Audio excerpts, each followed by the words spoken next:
Bienvenue à Marseille, né sous les étoiles phocéennes, propulsé par Napoléon et toujours en dialogue avec l'Empire ottoman. Ici, les échanges, c'est comme le Mistral. Ça souffle, ça porte et ça fait tourner les têtes. Dès le 19e siècle, on ne vend pas que des olives, on vend des mots. Salam alaikum, monsieur. Alaikum salam. Regardez bien ces tapis, ils sont parfaits pour le kawa. C'est une excellente souk, c'est une kiff parfaite. L'arabe s'invite au lycée Thiers et les Marseillais, eux, deviennent champions du bilinguisme entre deux marchés. Les mots voyagent plus vite que les bateaux. Et vous voulez découvrir l'histoire de la langue arabe qui, comme ces bateaux derrière moi, a voyagé jusqu'à Marseille et s'est mêlé à la langue française. Alors suivez-nous.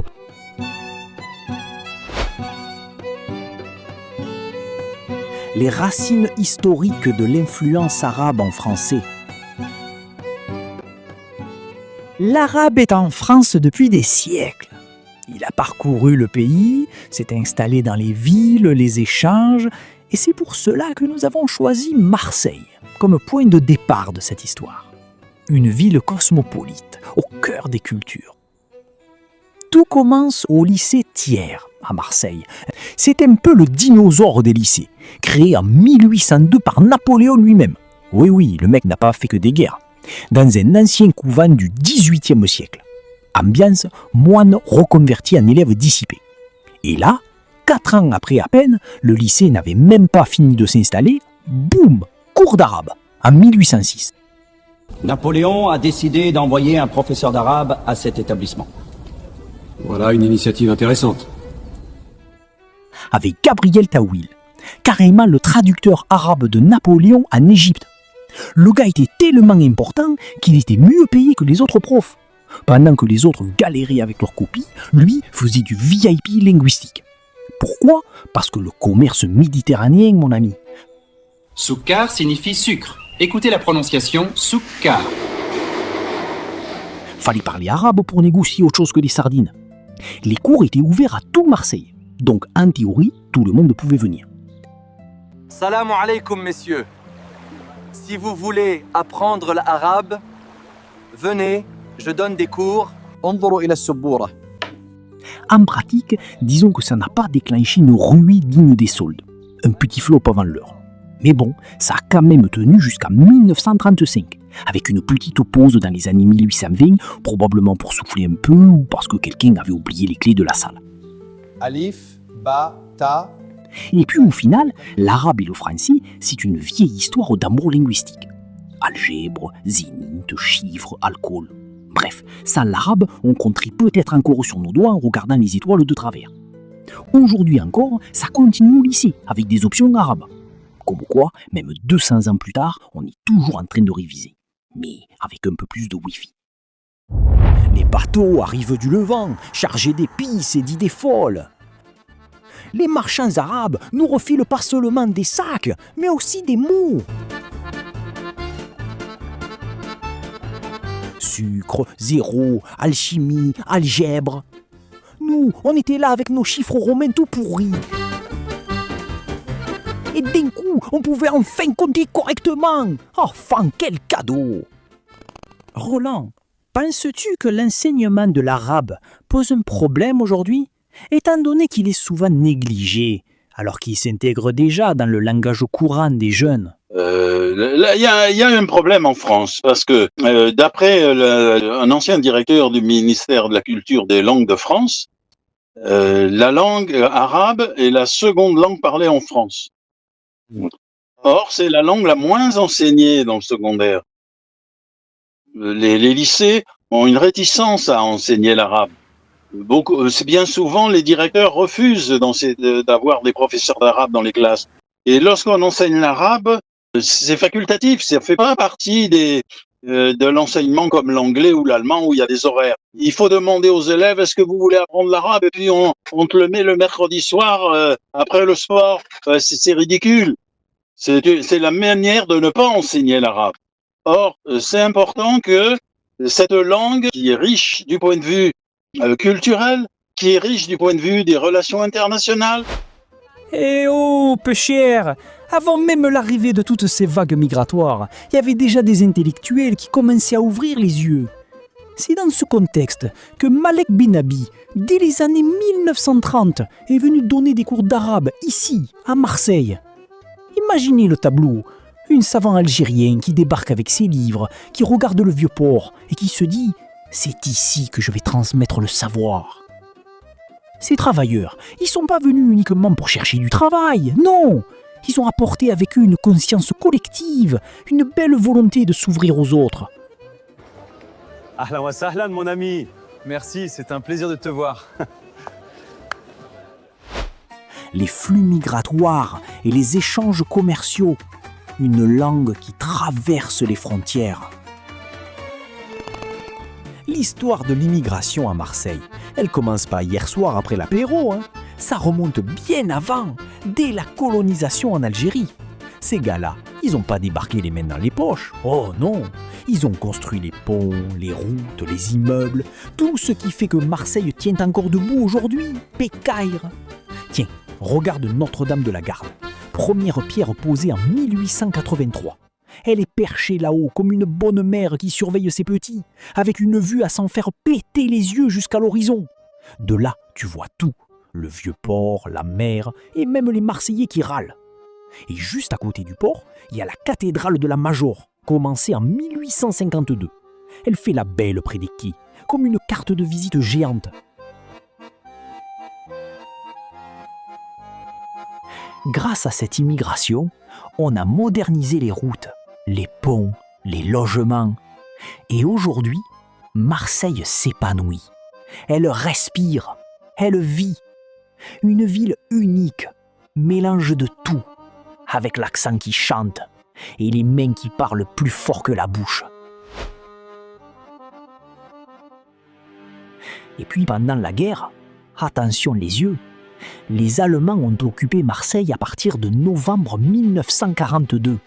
Pas 1940 mon ami, on était encore en zone libre avant, même si c'était du pipeau.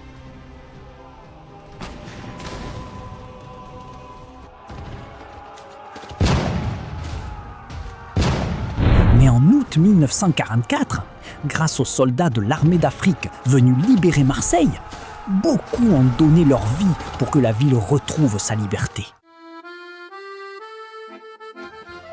Un lien de sang, de courage et de fierté. Oh fans! Sans eux, on ne serait pas là à raconter ça en buvant un pastis.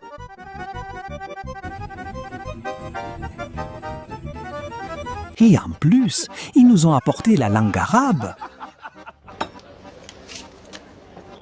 Jean-Pierre, tu veux de l'alcool? Non merci, je veux un café.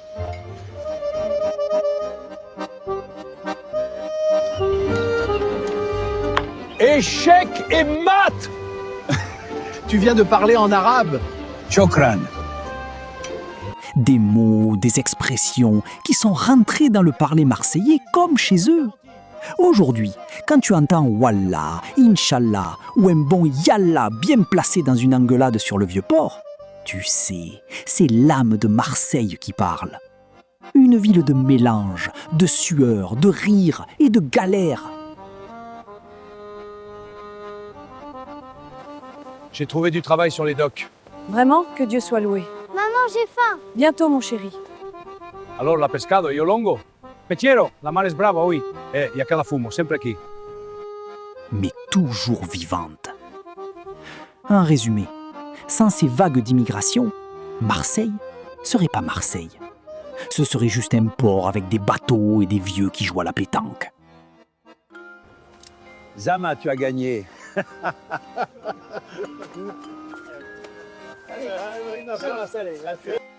Mais grâce à eux, c'est la cité phocéenne, fière, bordélique et magnifique.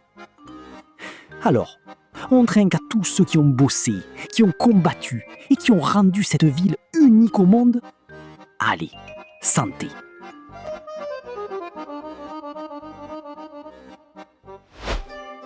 L'influence culturelle, la musique, le cinéma et l'identité arabe.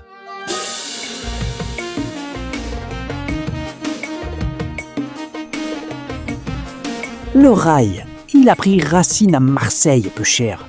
Il s'est mis à jouer dans les cabarets et les salons de thé comme un vrai boss de la canne-bière. Il a foutu des mots arabes dans la langue française tranquille. Et cette musique, elle a marqué la culture de la ville. Fan. Au point qu'aujourd'hui, quand tu parles, t'as l'impression qu'il y a un rail qui te sort direct du gosier. Dans les années 70, on ne parle pas juste commerce, on parle cinéma. L'Alhambra et l'Alcazar s'allument comme des lanternes magiques. Les Marseillais autochtones, curieux comme des pies, viennent en masse voir les films égyptiens. Sans même s'en rendre compte, ils se mettent à comprendre des bouts de phrases en arabe.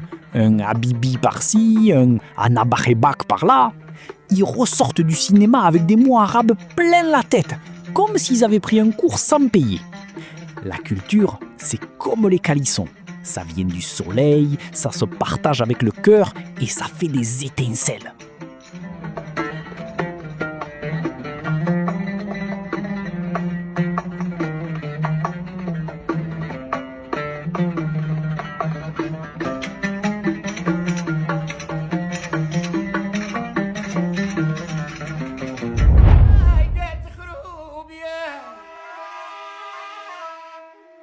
Ces travailleurs de l'immigration ont beaucoup souffert. Ils ont laissé leurs enfants et leurs familles au bled. Ils sont venus occuper les métiers les plus pénibles pour que Marseille se relève après la guerre.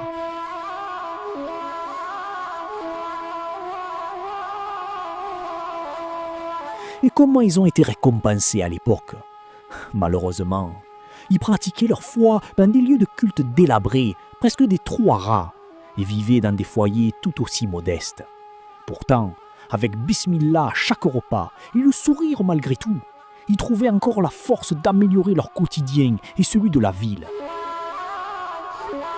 Et dans leur modeste foyer, avec les moyens du bord, ils ont fait vivre leur culture. Ils ont partagé la langue arabe, les expressions, les histoires, le thé à la menthe qui réchauffe le cœur, même quand le Mistral souffle fort. Et malgré les conditions parfois bien précaires, ils ont laissé une empreinte indélébile sur la ville. Une empreinte aussi forte qu'un bon plat de couscous un dimanche midi. Et une fois que c'est là, ça reste. Et tout le quartier sent bon. C'est ça Marseille, Péché. Un mélange de cultures qui se racontent, qui s'écoutent et qui s'enrichissent. Magnifique, non? Roland, penses-tu que les mots d'origine arabe intégrés dans la langue française font partie du patrimoine culturel français? Ah ben, ça fait partie de notre histoire, ça fait partie du patrimoine français. Il y a beaucoup de mots qui viennent de la langue arabe et avec les mots, c'est les idées aussi qui sont passées. Parce que l'arabe, la civilisation arabe et islamique, c'est pas simplement des mots, c'est une culture qui est passée et qui nous a imprégnés. Et les cultures européennes ont dans leur patrimoine un apport arabe et islamique important. Tu t'as acheté où ton pull? Au souk. Arrête de mentir. Wallah, je mens pas. Tu me ramènes la play demain? Je l'ai prêté. Arrête de mentir. Wallah, je mens pas. Dis-moi, penses-tu que ces mots d'origine islamique comme Inch'Allah ou Wallah, dans le langage des jeunes, c'est une ouverture ou pas? Alors, c'est très compliqué. Il y a des mots très différents. Il y a des mots qui sont venus avec l'époque coloniale, et qui étaient parlés par les soldats ou les pieds noirs, etc. Par exemple, on dit des salam alek, c'est péjoratif. Bon. Mais il y a des mots qui sont venus aujourd'hui par les jeunes dans leur famille, et puis que ça s'est développé dans le quartier, c'est passé à l'école, et à l'école, ça s'est communiqué à toutes les autres couches de la population, chez les jeunes. Par exemple, Wallah, c'est devenu commun. On peut dire Wallah sans être musulman. C'est venu dans les années 70-80, on pourrait dire, c'est rentré dans la langue des jeunes. La stigmatisation et renaissance, l'avenir de la langue arabe. Regardez, moi je suis marocain, et Marco italien, et Pablo est portugais, et on est des amis. Salam alaikum. Au Fada, voici un tuto pour les racistes. On est dans le quartier de Noailles, au cœur de Marseille, un petit coin où le Maghreb s'est installé. Et justement, c'est là, dans la boutique d'Ali Alimentation, que tout se passe. Entre les étals de riz, de café, la kawa, d'alcool et d'artichauts, c'est un véritable bazar.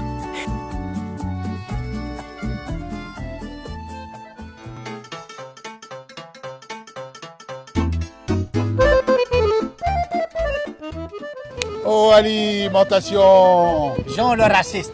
Je ne devrais même pas parler avec toi. Pourquoi? Parce que tu es raciste. Ali, L'autre jour, tu te ne rappelles. commence pas ton racisme anti-blanc. Un L'autre jour, tu es dérapage. venu Non. dans mon magasin d'alimentation. Tu as acheté, je sais pas, je me rappelle, c'est le sucre ou le coton, je ne me rappelle plus. Ou tu as acheté quelque chose. Le café, le kawa. Le c'est kawa, comme ça. en plus, tu parles arabe. Tu as dit à ton ami, c'est un bougnoul. C'est un dérapage. C'est un grand mot. Le dérapage, mon ami contrôle ta langue. La langue, on tourne 7 fois. On dit chez vous aussi 7 fois. Alors, mais tu devrais Non, voir pas un médecin, moi. t'oublies toi. Non. Tu es devenu Maboul. Non, ça c'est Macron le Maboul. Ah, c'est Macron qui est devenu Maboul. Oui, c'est lui.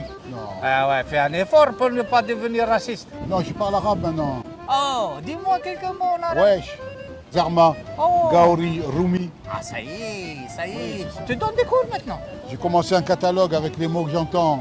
Roumi, Gaouri. Oh. Les cours c'est dans la rue. Ah, dans la rue, oui, c'est vrai, on apprend. Marseille, c'est connu.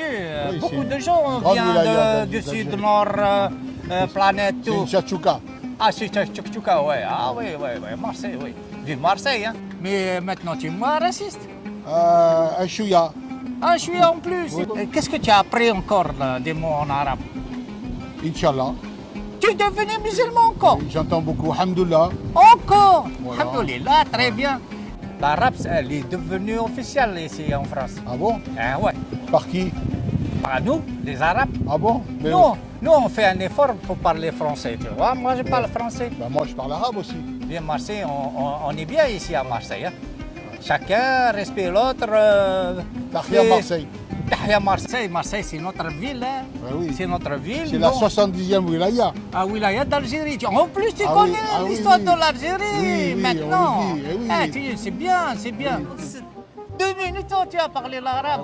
Fais encore des efforts Toi, comme ça. Gaouri, toi, presque Ah Gaouri. oui, moi je suis Gaouri, ça y est, intégré avant toi. Moi, ça fait longtemps. En tous les cas, moi, ça fait plaisir de te voir. Moi aussi. Moi, je peux le dire, puisque tu as fait un effort. Et pour te récompenser, je suis heureux pour toi. J'ai oublié ce que tu m'as dit. Tu me pardonnes. Ah, je te pardonne. Je t'invite pour un couscous. Avec des merguez. Avec des belles. Ah, tu pois connais. chiches. En plus. Julben. Elben. Oh là là là là, quelle joie de te voir intégré. Oui. Eh oui, c'est bien, intègre-toi, parce que Marseille, c'est ça. Oui. Marseille, il y a de tout. Tu fais des efforts, c'est bien. Et tu vas être un arabe un jour. Je t'appellerai Jamal. À la place de Jean, si tu acceptes, bien sûr. Oui, oui. Chez toi, il n'y a pas de problème. Ah, merci. Prends soin de toi. À la prochaine. Shukran. Inch'Allah.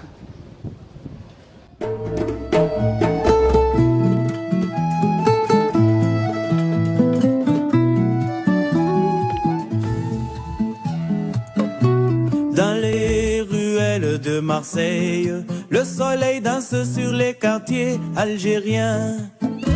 Juriens, Tunisiens, Marocains, Sénégalais, Arméniens, Italiens. Les voix se mêlent au bord de la mer, même accent du cœur, même lumière.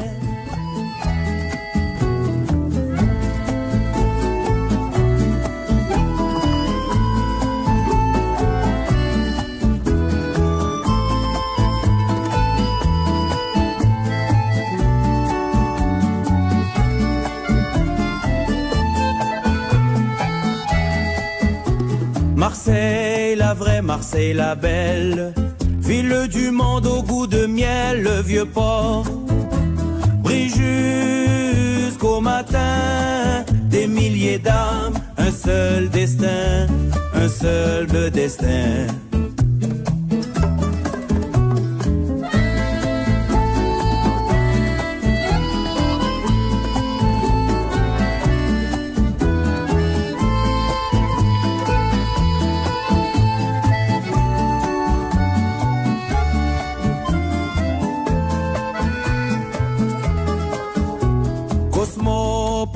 t'es fier de l'être. Chaque regard ouvre une fenêtre, ville d'Ule. Soleil, ville des rêves, l'amour des peuples, jamais ne s'achève. Marseille, la vraie, Marseille, la belle, ville du monde au goût de miel.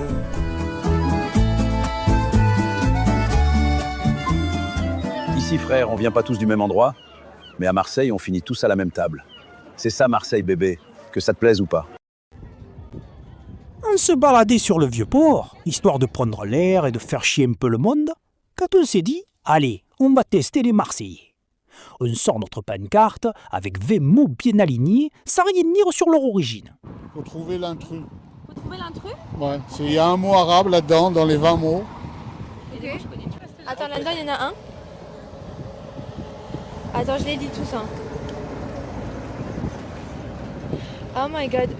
Toubib en vrai, je pense. Toubib. Le 17, je pense. Le 17. Le 17, Toubib. Tous ces mots, c'est en arabe. Arrête. Arrête. Autant? Ouais, ouais. Ah, je pensais pas, ok. Bah, ouais, ok. Bah, en vrai, on était. Je sais pas Kif Kif. Bah, Kif Kif, pour moi, c'était pas. Enfin, c'était une Algorithme. expression, mais. Bah, en fait, ça m'étonne pas parce que l'arabe et les mathématiques, enfin. Voilà. Ça, je m'en doutais un peu. Mais artichaut, pas du tout, par pitié. Genre, vraiment. Café. Café aussi, Kawa. non, mais même. Kawa, le kawa, ouais. Kawa, on dit beaucoup en plus. Hein. Non, Alambic. Oui. Alambic, c'est quoi ça? Enfin, c'est oui, je connais, mais. Alambic, c'est pour distiller. Al-Ambic. Alambic, ok. Comme Al-Khazar. Al-Khazar, ouais, ok. Ok. Al-Shams. Je connais pas. Voilà. C'est étonnant, hein? Ouais, c'est étonnant en vrai, mais ça m'étonne pas. Que Kif Kif alors. Kif Kif. Non, c'est sûr que non, c'est pas arabe. C'est marseillais. Ah, c'est marseillais. C'est moitié-moitié. C'est Alors, c'est quoi? moitié Alors, fromage, quoi, moitié anchois. Là, je vois que En fait, c'est les 20 mots, c'est des mots arabes. Allez. Bougie, c'est Béjaïa. Alambic. Tarif. Kawa. Tout ça, c'est des mots arabes. Kif Kif. À cause du cas? Ouais. Je sais pas. Kif Kif, ouais. Non? Ben oui, même il y en a même plus que ça. Les 20 c'est des mots arabes. Zénith, c'est arabe, Karaf, c'est arabe. Ouais, tarif, alambic, bougie. En fait, tous ces mots-là, c'est des mots arabes. Et alors? Voilà. Et alors, Zoro est arrivé. Non, c'est juste pour nourrir le colloque, pour montrer comment la langue arabe a imprégné la langue française. Très bien. Par exemple, si vous levez la tête, vous regardez le ciel, la moitié des étoiles ont des noms arabes. Et les chiffres aussi, c'est arabe, non? Oui. Ouais, avec les lettres. Voilà. Ah ben, on va faire les chiffres et les lettres alors. Selon moi, c'est tarif.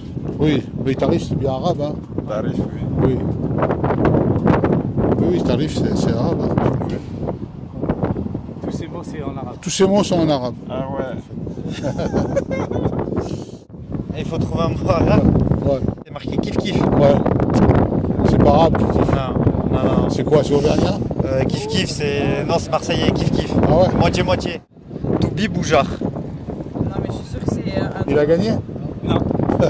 Tous ces mots, c'est en arabe. Tous ces mots, c'est en arabe? Ouais. Algorithme. Ah ouais? C'est le père des mathématiques. Oui, ça je savais. Alambic. Bougie. De Béjaïa. Ok. Toubib.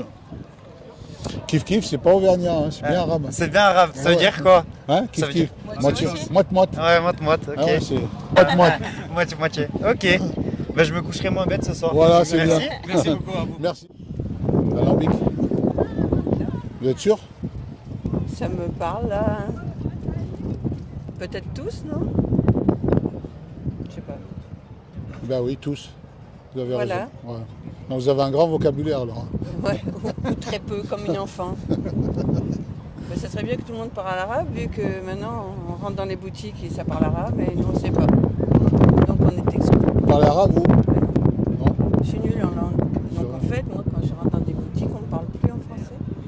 On vous dit quoi alors, en arabe? Allez voir ailleurs. Donc c'est très bizarre.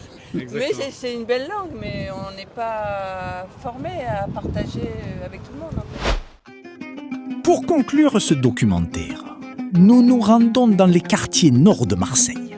là où verra bientôt le jour le futur centre culturel méditerranéen. C'est dans ce lieu que nous avons rencontré le docteur Azzedine Aynouche, secrétaire général du Centre culturel méditerranéen de Marseille, qui revient avec nous sur l'histoire de la langue arabe ici même à Marseille, sur la place qu'elle occupe aujourd'hui dans la cité phocéenne, mais aussi sur l'ambition portée par ce futur centre culturel. Transmettre un savoir, créer des passerelles entre les cultures de la Méditerranée, valoriser la langue arabe comme patrimoine vivant et offrir aux nouvelles générations un espace d'échange, d'éducation et de dialogue tourné vers l'avenir. Effectivement, nous sommes donc à Marseille. Marseille, porte d'entrée pour l'Afrique, mais aussi pour les Maghrébins, les Nord-Africains qui viennent en Europe, ils passent par Marseille. Et donc, les commerçants, les marins passaient par Marseille. Nous avons d'ailleurs un joli livre d'archives qui s'appelle L'Orient des Provençaux, qui parle de tout ça, de ces échanges. Et on voit comment la langue arabe a imprégné le marseillais, la langue marseillaise, la langue française. Donc c'est une langue qui a imprégné la civilisation occidentale, marseillaise, française depuis longtemps. Et on en trouve, vous avez fait dans le documentaire beaucoup de mots d'origine arabe et ça existe ça depuis longtemps. Donc ça fait partie du patrimoine français que la langue arabe aussi. Azzedine, c'est juste pour rappeler ce que tu viens de dire. L'histoire de l'Andalousie, située dans le sud de l'Espagne, commence en 711, lorsque Tariq ibn Ziyad conquiert la région. Au IXe siècle, le califat de Cordoue, en Espagne, devient un âge d'or, avec une explosion dans les sciences, l'architecture et l'art. Cet héritage a marqué l'Europe jusqu'à la chute de Grenade en 1492. Bravo, mes frères! Aujourd'hui, le Centre culturel musulman de Marseille s'inspire de cette richesse pour promouvoir les échanges et le savoir. Voilà, aujourd'hui nous sommes donc dans le futur centre culturel musulman de Marseille, à Bougainville, en pleine construction comme vous voyez. Et ce centre d'ailleurs est appelé à jouer ce rôle que jouaient auparavant de manière spontanée les commerçants, les voyageurs. Là, au contraire, on est dans des lieux où on va montrer ce qu'est la culture, la civilisation arabo-musulmane. Il y aura de l'art, il y aura de la culture, il y aura bien sûr de l'enseignement de la langue arabe, d'ailleurs ouvert à tout le monde, aussi bien aux populations d'origine nord-africaine qu'aux populations françaises qui aimeraient découvrir certainement cette langue et à travers cette langue la culture des pays maghrébins, des pays orientaux en général. Et ce lieu-là, ça va être un phare, j'espère, hein, en arabe on dit manara, un minaret, voilà, manara, qui va diffuser donc la culture, la langue arabe, mais aussi avoir des échanges avec toutes les civilisations et les cultures. L'influence de la langue arabe sur les mathématiques et la culture en France est immense. Le système de numération que nous utilisons, les mots comme algèbre ou algorithme, viennent de savants arabes. Dès la Renaissance, ces connaissances ont nourri les sciences européennes. Et aujourd'hui, l'arabe reste la deuxième langue la plus parlée en France.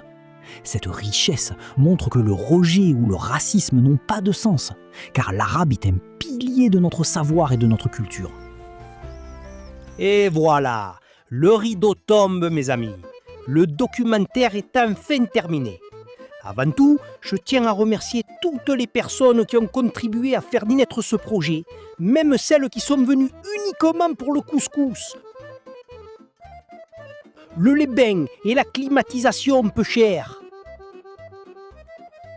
D'abord, notre cher ami Laurent Lafitte, historien passionné de la langue arabe, capable d'expliquer pendant 2 heures que algèbre, amiral et orange viennent de l'arabe, mais qui est incapable de commander un café sans dire « Chef, mets-moi un petit kawa !» Ensuite, notre cher Azzedine Aynouche, toujours sérieux, sauf quand il y a un match de l'Algérie. Un immense merci aussi à Bernard Dispigno, dit Abdelaziz, un acteur tellement convaincant qui s'est disputé tout seul pendant 3 heures devant un miroir et a perdu le débat.